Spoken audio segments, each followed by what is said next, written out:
Roman, c'est vraiment un coup de cœur. C'est de Baptiste Beaulieu qui s'appelle Où sont les larmes quand elles sèchent.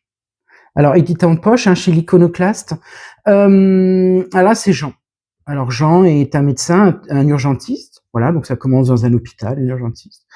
Et Jean va donc il a la trentaine, il est célibataire, il est gay. Bon, ça c'est pas vraiment la chose la plus marquante de son roman.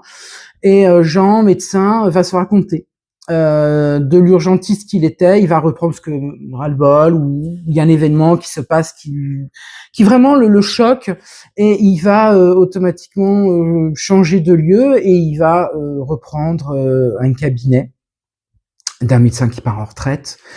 Et là, il nous décrit à la fois sa vie personnelle, de médecin, de jeune médecin, mais aussi la vie professionnelle de médecin, de rencontres de gens, de maladies. Mais c'est jamais pathos, c'est toujours bien écrit. Moi, j'ai adoré, quoi. Franchement, alors, il met vraiment. Alors, il faut dire que Baptiste Beaulieu est médecin dans la vie, hein. Donc voilà. Donc ça nous ramène aux choses.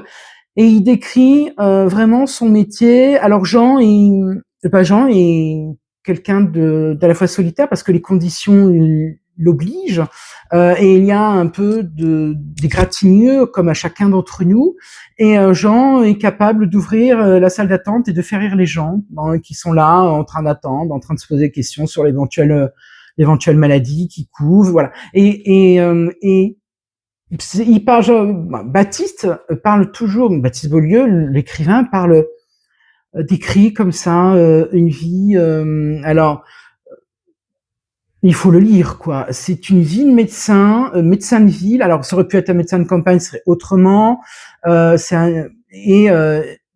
Alors, vous voyez, il se déplace toujours en vélo. Il va chez ses patients. Il suit aussi ses patients gravement malades. Mais c'est jamais, comme je vous dis, jamais du pathos. C'est pas noir. C'est une écriture fluide. Il se raconte. Alors après, est-ce qu'on peut faire la différence entre Baptiste et Jean? Ça, c'est la question. Mais il se raconte, et moi j'ai beaucoup aimé, quoi. C'est vraiment l'un des coups de cœur 2025.